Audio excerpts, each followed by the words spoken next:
rise up till it's won. We gonna rise up till it's won. When the people rise up, the powers come down. When the people rise up, the powers come down. They try to stop us, but we keep coming back. They try to stop us, but we keep coming back. We gonna rise up till it's won. We gonna rise up till it's won. When the people rise up, gonna rise up till it's won. When the people rise up, gonna rise up till it's won. They rise up, but we keep coming down. They try to rise up, but we keep coming down. They try to stop us, but we keep coming back. Woo! They try to stop us, but we keep coming back. They try to stop us, but we keep coming back. We gonna rise up till it's won. We gonna rise up till it's won. When the people rise up, the powers come down. When the people rise up, the powers come down. They try to stop us, but we keep coming back. They try to stop us, but we keep coming back. We gonna rise up till it's won. We gonna rise up till it's won. When the people rise up, gonna rise up till it's won. When the people rise up, gonna rise up till it's won. They rise up, but we keep coming down.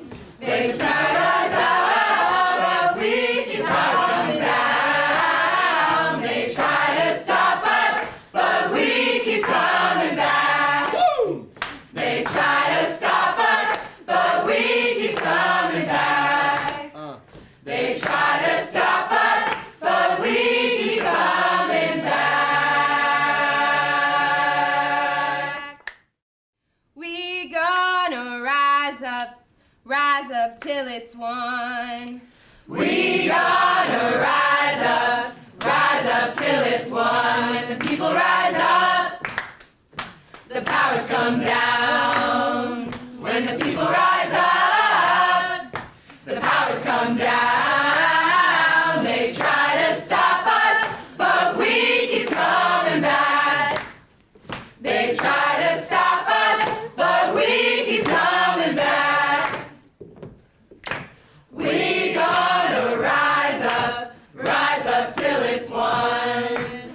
We gonna rise up till it's won. When the people rise up, gonna rise up till it's won. When the people rise up, gonna rise up till it's won. They rise up, but we keep coming down.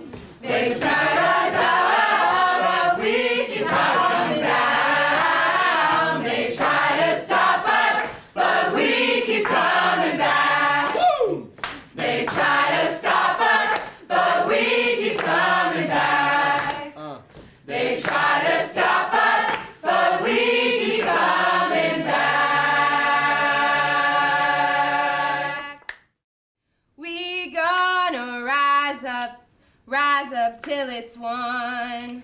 We gonna rise up till it's won. When the people rise up, the powers come down. When the people rise up, the powers come down. They try to stop us, but we keep coming back. They try to stop us, but we keep coming back. We gonna rise up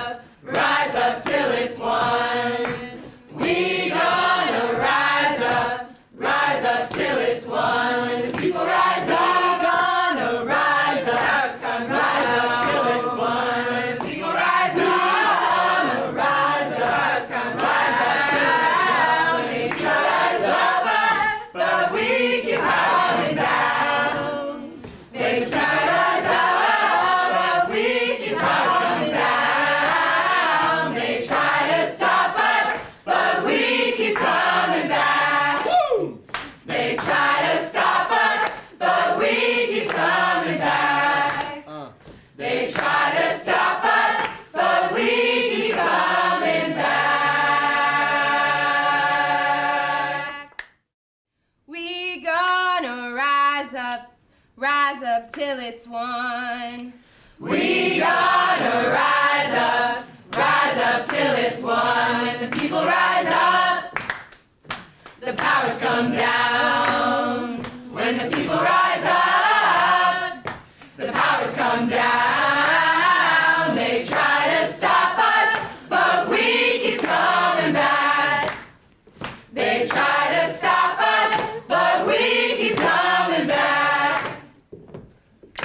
We gonna rise up till it's won. We gonna rise up till it's won. When the people rise up, gonna rise up till it's won. When the people rise up, rise up till it's won. They try to stop us, but we keep coming down. They try to stop us, but we keep coming down. They try to stop us, but we keep coming back. Woo! They try to stop us, but we keep coming back. They try to stop us, but we keep coming back. We gonna rise up till it's won. We gonna rise up till it's won. Hello, everyone. We are going to go ahead and get started. My name is Abby, and I'm the outreach lead here at SLAY, and we are so happy that you can be here with us today at our Step Up Dems live stream. We are demanding a bold climate action from the DNC, and with that, we're just going to go ahead and get started. And I'm going to pass it off to Izzy. The DNC is currently deciding and voting on the climate plan for the Democratic Party. We want to encourage them to have the bold climate plan that is necessary for our futures. The DNC Climate Council, which is not affiliated with the DNC, has created a great plan that we would like to get the DNC to adopt. A small group of 15 members have already voted on a climate plan, but are refusing to release their documents and the plan that they decided on. One of our goals today is to encourage these members to be more transparent with their plan. As the plan goes to a larger vote with 187 members voting, we would like to take action to encourage them to go with a robust climate plan that encompasses our recommendations.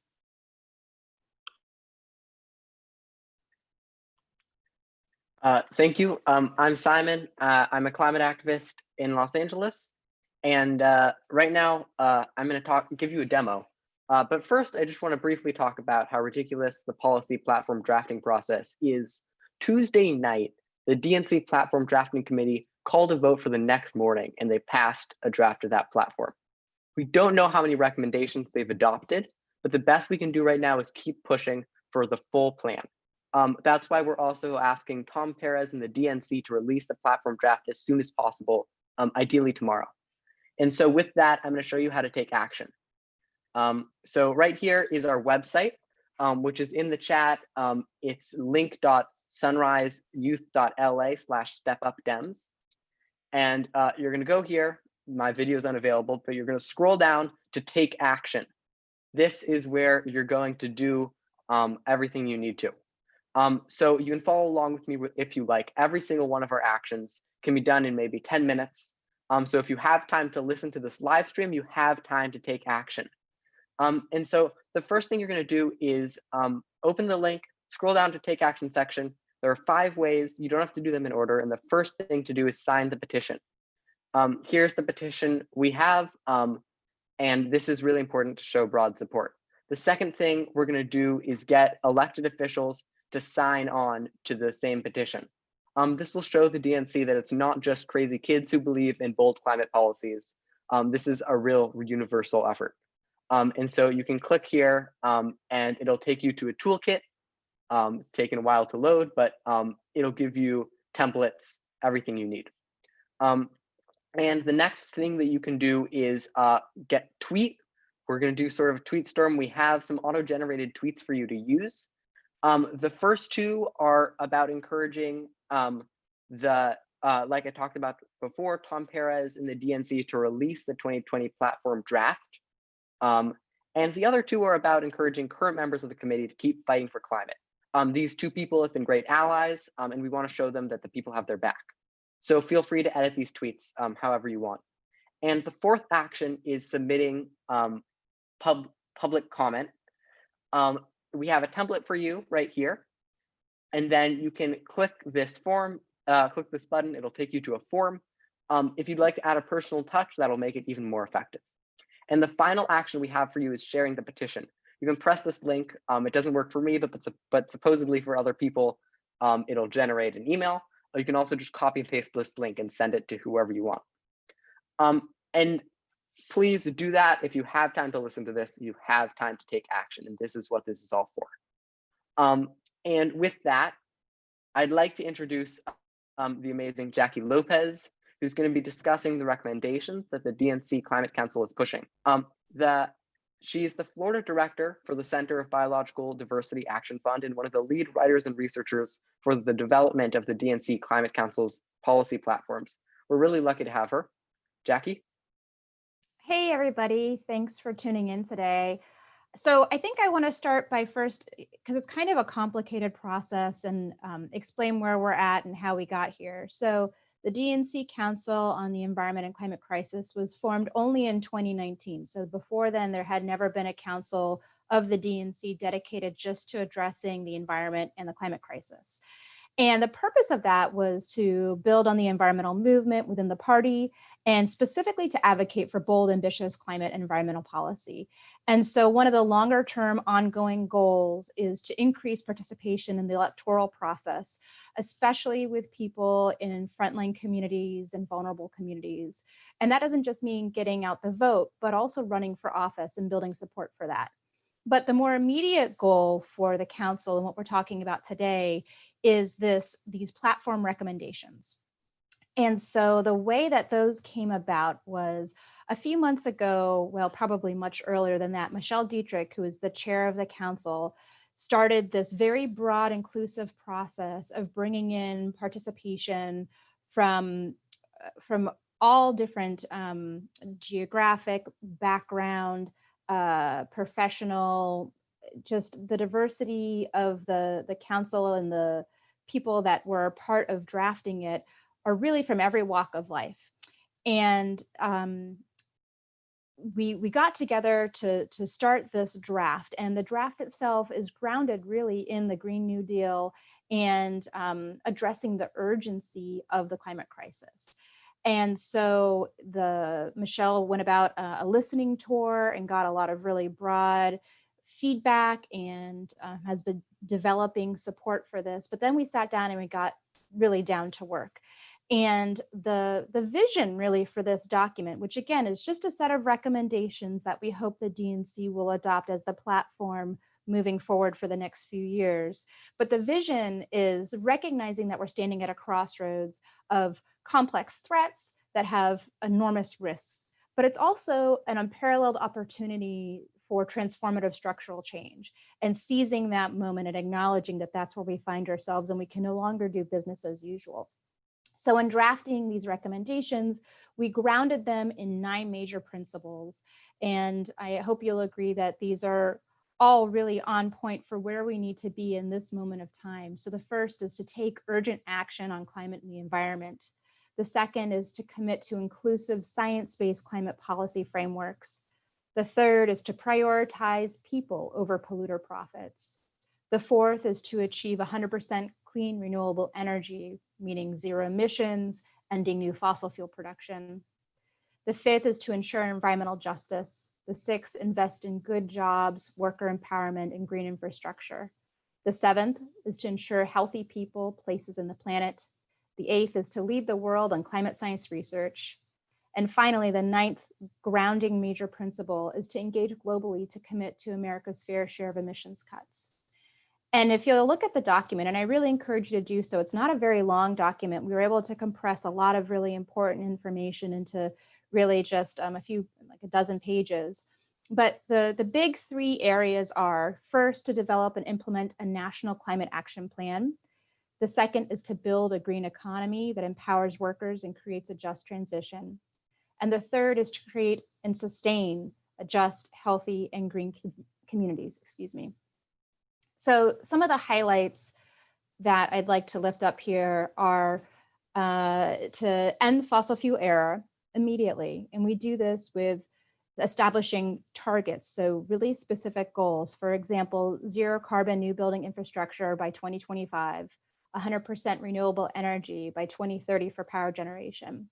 And this is with the goal of achieving near zero emissions by 2040. And that's because scientists are telling us that we need to act with ever more urgency, and we cannot continue to delay when we're going to get our act together with respect to greenhouse gas emissions. Some other important features of the recommendations include centering environmental injustice by doing things like banning water shutoffs, by protecting 30% of land by 2030, by building a green economy that invests in renewable energy, to get out in front and be a global leader on that, and to direct at least 40% of climate and environmental investments into vulnerable and frontline communities.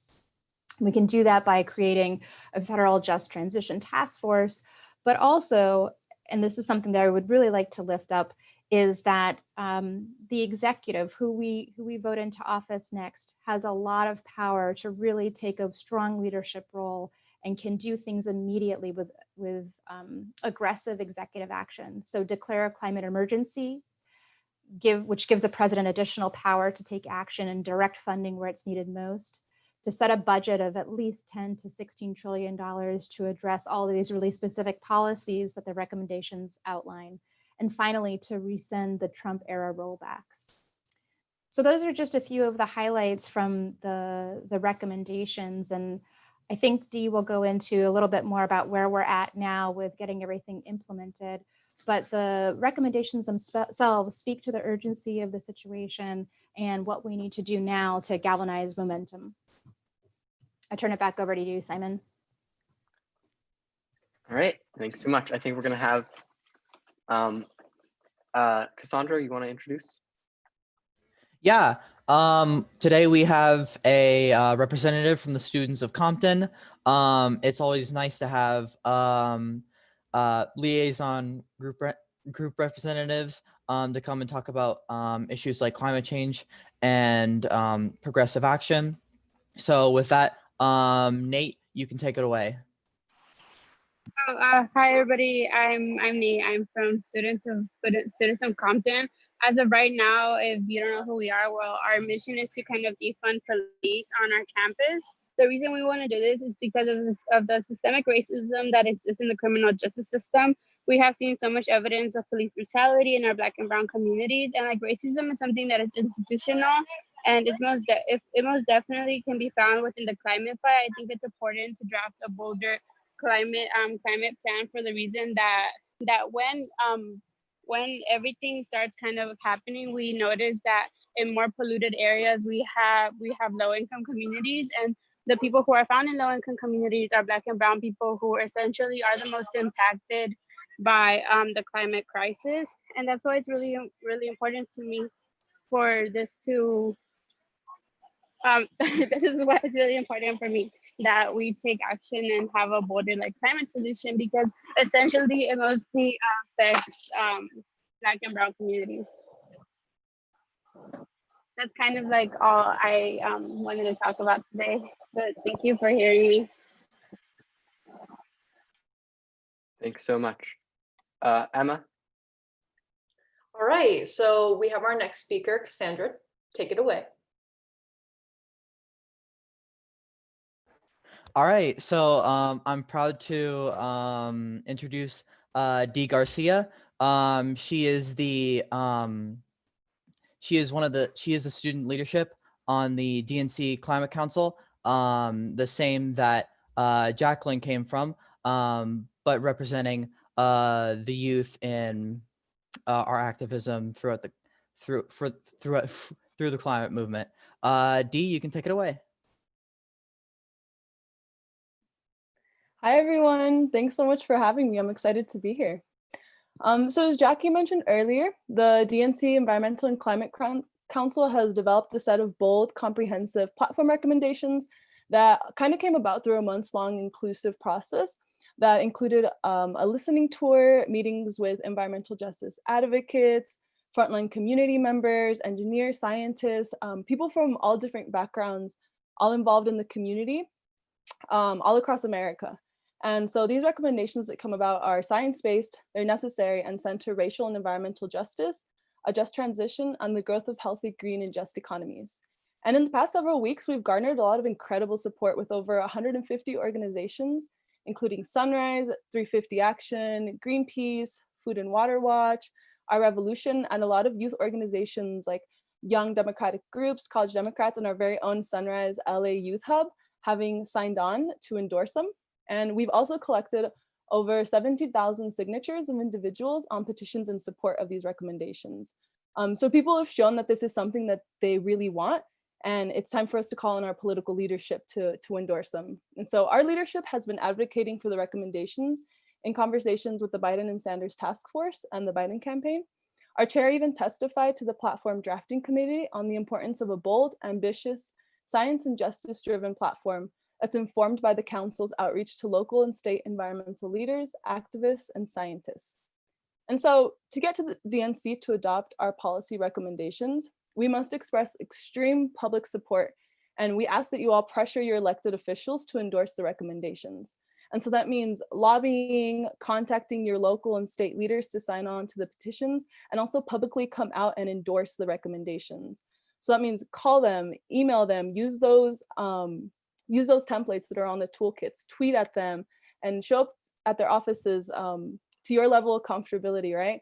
To remind them that they act in favor of us, of their constituency. And while we're also calling on political power to support, we must remember how much power lies in the people. People power is where the real power is. It's just as valuable to get individual endorsements from people like you as it is to get from political leaders. Add your name to the list of the 17,000 people who've individually supported the recommendations. Share it with your friends, your family, your fellow comrades. And if you're part of any organization, be it environmental, social justice, or anything really in between, urge them to also endorse and sign on to the petition of support. The endorsement link can be found on our website, dncclimate.org/endorsements, and that's where you can find the link for individuals and organizations to sign on.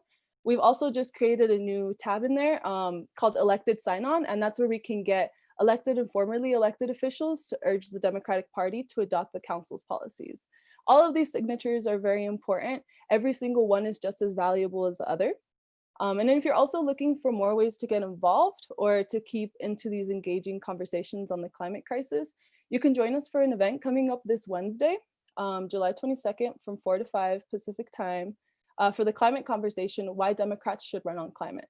And we'll be joined by activist Jane Fonda, Representative Deb Howland, Sunrise Movement National Spokesperson Nina Agrawal Hardin, North American Director at 350 Tamara Tolles, and our very own chair, Michelle Dietrich, for an engaging Facebook Live conversation about the need for the Democratic Party to lead on climate. You can find those details in the RSVP link on our website, and feel free to look through the website for more updates and resources on the platform recommendations. I appreciate you all for your time, and I hope you continue to engage in these conversations about the climate crisis. And you have to remember that true power lies within the people. Each and every single one of you has the ability to create such radical change. And I feel really honored to be able to work alongside of you fighting for justice and equity. Sending love and solidarity to all. Thanks. All right, perfect. Thank you so much, Dee. Our next speaker is Elizabeth Zambrano from Sunrise LA Youth, working with us on this action. And she has a personal story of how she has faced the effects of the climate crisis firsthand. Hello, thank you so much. My name is Elizabeth Zambrano, and I am a climate justice activist from East Los Angeles.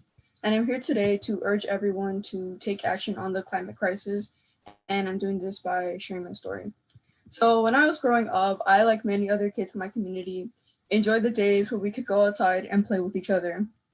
Playing tag and hide and go seek all day long was my idea of a perfect childhood. Never once in my childhood did it ever strike me that the dirt I loved playing in could have hazardous waste. No child should have to refrain from playing outside because their soil can have 50 times the hazardous waste limit and no one was doing anything to clean it. Since decades before my parents immigrated to America from Mexico, the battery plant Exide had already been polluting my community of East Los Angeles and other communities in the Southeast Los Angeles area. Exide spewed lead and cancer-causing arsenic into the air and into my community soil. Although the California standard for lead is 80 parts per million and over 1,000 parts is hazardous waste, when I was 4 years old, the area in my community was 50 times the hazardous waste limit. This hazardous waste can lead to disabilities, lower IQ, and other developmental and behavioral problems. But in a community of working class Latinx, the Department of Toxic Substances Control allowed the Exide plant to remain in the community as they claimed it posed no threat. Although by the 1980s there was laws to protect people from toxic chemicals, that did not include my community. Even when the battery plant was closed, illegal disposal of hazardous waste was dumped throughout my community. Nobody did anything about this criminal activity. To this day, the highest rates of lead contamination were found in Boyle Heights and my home of East Los Angeles. More than a third of properties tested have lead levels high enough to qualify for cleanup. Although this is the case, the majority of homes have still not been cleaned. By 2013, studies showed the lead contamination posed a cancer risk to over 100,000 people. Lead is a silent poison, but the Latinx people in my community have never been silent. To this day, we are still advocating for Exide to clean up our communities, help pay for medical bills, and show any sign of human compassion. What has happened in my community is an act of environmental racism. This would have never happened in a predominantly white community. This would have never happened even 10 minutes north of East Los Angeles. This battery plant and the government has demonstrated to me that time and time again, they value profits over the livelihoods of people in my community. The impact Exide has had on my community has also made my community susceptible to coronavirus. Within the county of Los Angeles, East Los Angeles has the most confirmed cases than any other area, with 3,633 confirmed cases. And the second most is Southgate with 2,683 cases. It is no coincidence that coronavirus is disproportionately impacting working class Latinx communities that have also been impacted by Exide and also have been labeled as having one of the worst air pollution in California. These environmental and health issues are killing my community. When I advocate for climate justice, I'm not just doing it for the polar bears and other cute animals. I'm doing it because I have a civic responsibility, as do many others, to advocate for the end of environmental racism in brown and Black communities. To chase this pursuit of justice, the DNC needs to enact a bold climate plan to save brown and Black people from environmental racism. Use the toolkits on Sunrise LA Youth to take action. Sign the petitions, tweet, send emails, talk to your family about the DNC and climate justice, and never forget that change starts with you and in your communities. Thank you. Wow, thank you so much, Lisbeth. That was amazing. I'm honored to introduce our next speaker, Kevin Patel, who is a youth climate activist from Los Angeles. Kevin, like many other Los Angeles citizens, has been a victim of the climate crisis and is the founder and executive director of One Up Action, an organization geared towards supporting marginalized youth in their fight to take action for the climate. He has been a long-time advocate for climate justice, and here he is to speak about the power of youth activism. Kevin, take it away. Thank you so much for that kind introduction, Emma. Hello, everyone. My name is Kevin J. Patel, as Emma mentioned. And before I begin and talk about the importance of climate policy and activism, I first want to recognize that we are in a pivotal time in history. We're not only in our country, but across the globe, people are protesting the injustices that are happening to their communities and that of Black lives. With that being said, true change comes from us advocating for it.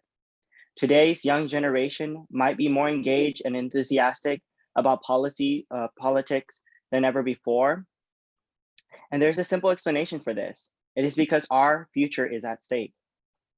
Now, you don't want me to talk about how much we care about our future, but it is important to understand that although we might care, we still don't have a lot of power in making those key decisions that will bring the change we want to see.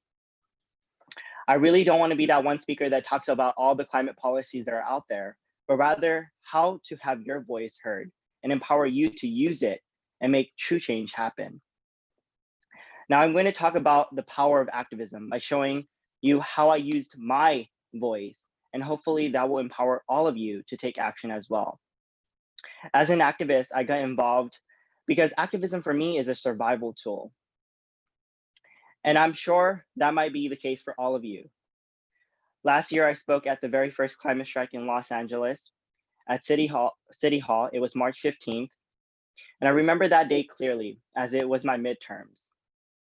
For me, I skipped one of my midterms wearing a suit and headed to City Hall to give that speech. And to my surprise, there were so many young people across LA County. I got to speak to many of them that said that they were coming down, driving an hour away from their city just to come down to LA City, to be clear. And to me, I asked them if they had any means of telling and demanding their mayors to take climate action. And a lot of them replied with no. Seeing that they didn't have a voice within their own city and having to come all the way down to City Hall just to demand climate action was sad, because I knew that they didn't have a voice within their own communities, as I did here in LA. So with the help of a friend, we drafted up a motion for the creation of a youth climate commission to be presented to the Board of Supervisors that oversee all 88 cities within LA County. To my surprise, it passed, and it is the first ever in the world and in our nation. But many of you might be asking, what does the commission do? And that is a simple answer. We can no longer wait around for legislators to decide to do something. Young people need real legislative power now, and the Youth Climate Commission gives it to us. With an established legislative body for young people in local governments, we will finally have a seat at the table and have our voices be represented. So with activism, it might be doing stuff like striking, and it looks like tactics and other strategies are being implemented, but we really need to start advocating for true change and having our voices heard. We have less than 10 years to combat the climate crisis and take action so future generations can have a livable planet. With all that being said, I'll take a little bit more time to talk about the importance of climate policy. And this is also for you to take action.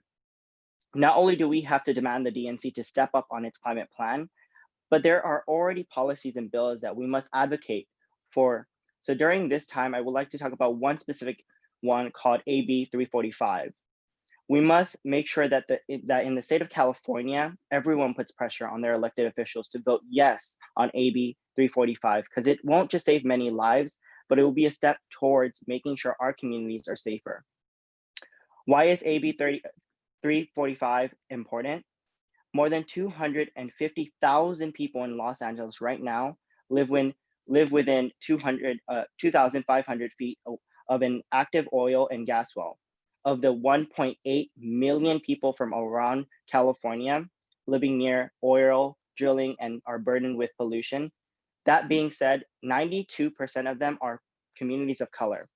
So this summer, Californian lawmakers will consider AB 345, a bill that requires the state to create a health and safety buffer zone and to consider a minimum distance of 250 feet between hazardous oil and gas extraction wells, as well as sensitive areas like our homes, our schools, and our playgrounds, and our hospitals.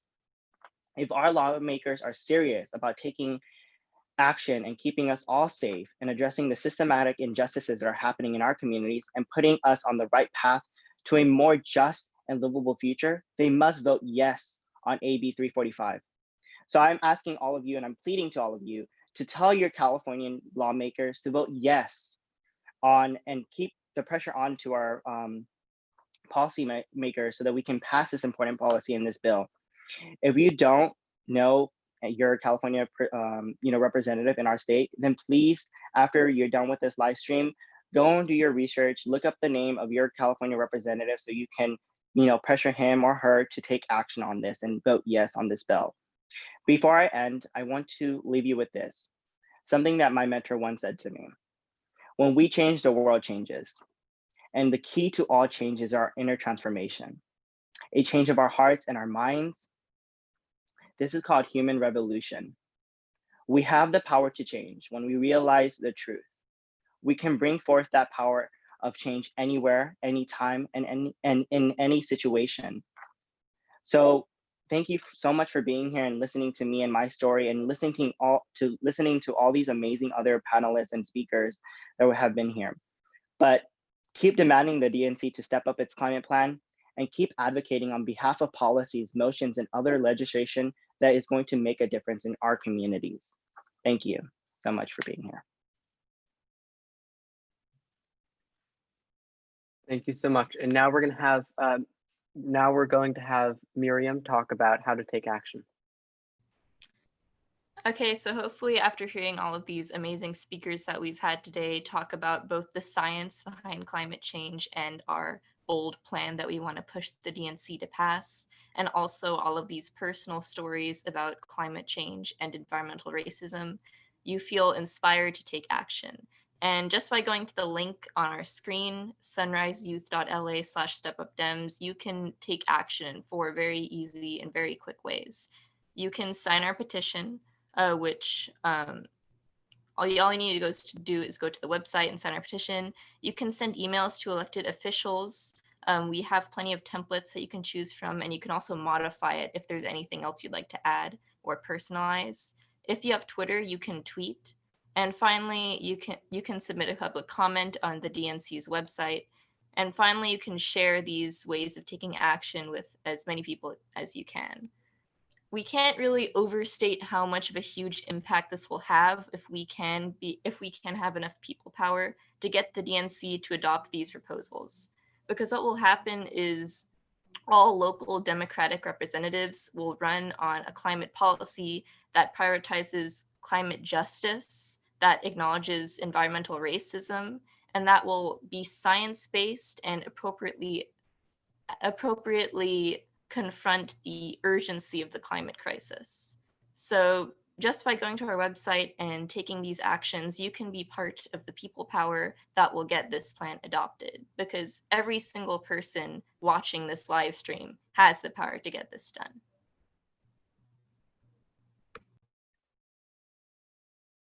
Awesome. Thank you so much, Miriam. And, you know, as everyone has stated, and I really want to emphasize the importance of this climate plan and why we want the DNC to really, really adopt a bold climate plan. And it's not just so that we can be using renewable energy and become independent from fossil fuels and the fossil fuel industry as a whole. It's really for people. I mean, as you've heard from all of our wonderful speakers today, this climate plan and climate justice as a whole really affects the people, especially in Los Angeles. I mean, we have the indigenous people who their land has been taken from them for such a long time and are facing the effects of the climate crisis firsthand, and Black and brown communities that are facing environmental racism, pipelining and oil wells, and all these different things that contribute to the climate crisis and are really dealing with it firsthand. We're really fighting for them. And this climate plan needs to be bold enough so that we can really gain justice for these people in the climate crisis and really you know, save these people from the disastrous tragedies and importance that they're facing each and every day. And I want to thank you all for being here. I want to thank all our speakers, Jackie, Dee Garcia, Kevin, Lisbeth, and our representative from Students of Compton as well for being here with us today. We've mentioned quite a bit, but we have our website where you can take action in various different ways, and we would really appreciate if you could do that. You can also stick around till the end or leave, up to you. Our next hub meeting is July 26th at 4 p.m. Pacific Distance Time, and we hope to see you all there. Thank you. Which side are you on now? Which side are you on? Which side are you on now? Which side are you on? Which side are you on now? Which side are you on? Which side are you on now? Which side are you on? Storms surge and fires burn, but you don't hear the call. 'Cause fossil fuels keep paying you. Does it weigh on you at all? Does it weigh on you at all? Does it weigh